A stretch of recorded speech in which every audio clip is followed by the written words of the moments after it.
Japanese attacked Pearl Harbor, our west coast became a potential combat zone. Living in that zone were more than 100,000 persons of Japanese ancestry, 2/3 of them American citizens, 1/3 aliens. We knew that some among them were potentially dangerous. Most were loyal. But no one knew what would happen among this concentrated population if Japanese forces should try to invade our shores. Military authorities therefore determined that all of them, citizens and aliens alike, would have to move. This picture tells how the mass migration was accomplished. Neither the Army nor the War Relocation Authority relished the idea of taking men, women, and children from their homes, their shops, and their farms. So the military and civilian agencies alike determined to do the job as a democracy should, with real consideration for the people involved. First attention was given to the problems of sabotage and espionage. Now, here at San Francisco, for example, convoys were being made up within sight of possible Axis agents. There were more Japanese in Los Angeles than in any other area.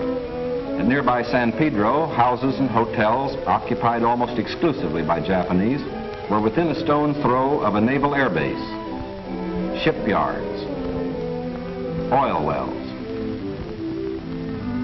Japanese fishermen had every opportunity to watch the movement of our ships. Japanese farmers were living close to vital aircraft plants. So as a first step, all Japanese were required to move from critical areas such as these. But of course, this limited evacuation was a solution to only part of the problem. The larger problem, the uncertainty of what would happen among these people in case of a Japanese invasion, still remained. That is why the commanding general of the Western Defense Command determined that all Japanese within the coastal area should move inland. Immediately, the Army began mapping evacuation areas and for a time encouraged the Japanese to leave voluntarily. The trouble for the voluntary evacuees soon threatened in their new locations. So the program was quickly put on a planned and protected basis.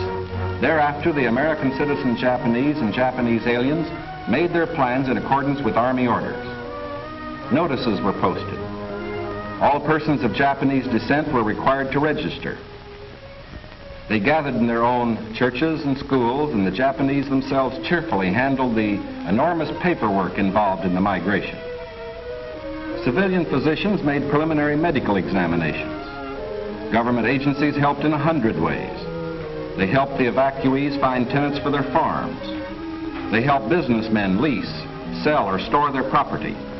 Now, this aid was financed by the government, but quick disposal of property often involved financial sacrifice for the evacuees. Now the actual migration got underway. The Army provided fleets of vans to transport household belongings and buses to move the people to assembly centers. The evacuees cooperated wholeheartedly. The many loyal among them felt that this was a sacrifice they could make in behalf of America's war effort. In small towns as well as large, up and down the coast, the moving continued.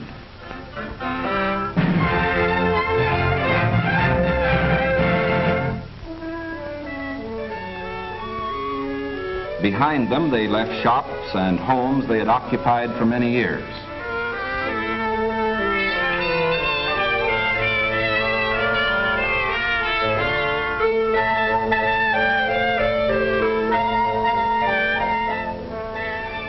Their fishing fleets were impounded and left under guard.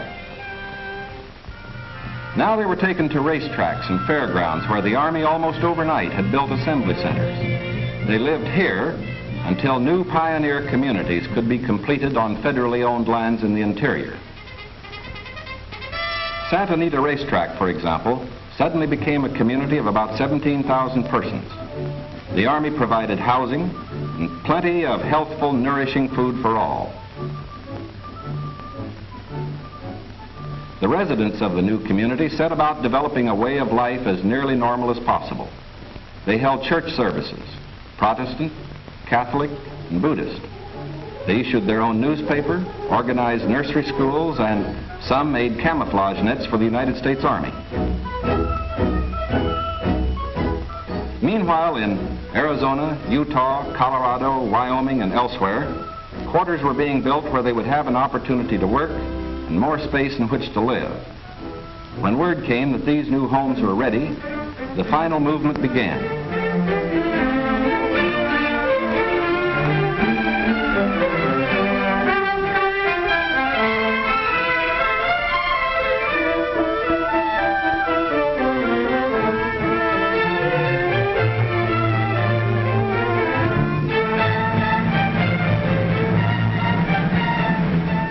At each relocation center, evacuees were met by an advance contingent of Japanese who had arrived some days earlier and who now acted as guides. Naturally, the newcomers looked about with some curiosity. They were in a new area, on land that was raw, untamed, but full of opportunity. Here they would build schools, educate their children, reclaim the desert. Their own physicians took precautions to guard against epidemics. They opened advanced Americanization classes for college students, who in turn would instruct other groups. They made a rough beginning at self-government, for while the Army would guard the outer limits of each area, community life and security within were largely up to the Japanese themselves. They immediately saw the need for developing civic leaders. At weekly community meetings, citations were given to the block leaders who had worked most diligently. Special emphasis was put on the health and care of these American children of Japanese descent.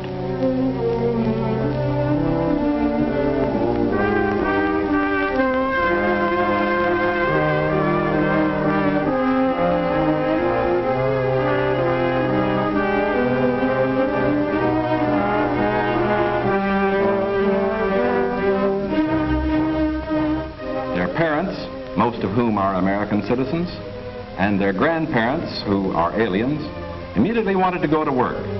At Manzanar, they built a lath house and began rooting guayuli cuttings. The plants, when mature, will add to our rubber supply.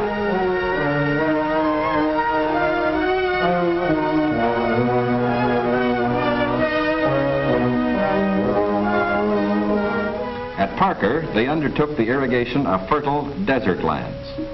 Meanwhile, in areas away from the coast and under appropriate safeguards, many were permitted to enter private employment, particularly to work in sugar beet fields where labor was badly needed.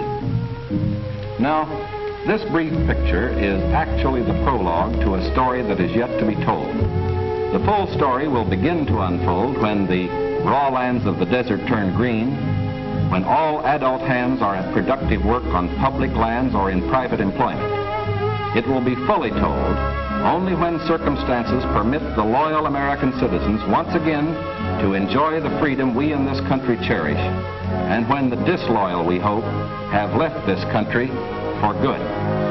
In the meantime, we are setting a standard for the rest of the world in the treatment of people who may have loyalties to an enemy nation. We are protecting ourselves without violating the principles of Christian decency. And we won't change this fundamental decency no matter what our enemies do. But of course, we hope most earnestly that our example will influence the Axis powers in their treatment of Americans who fall into their hands.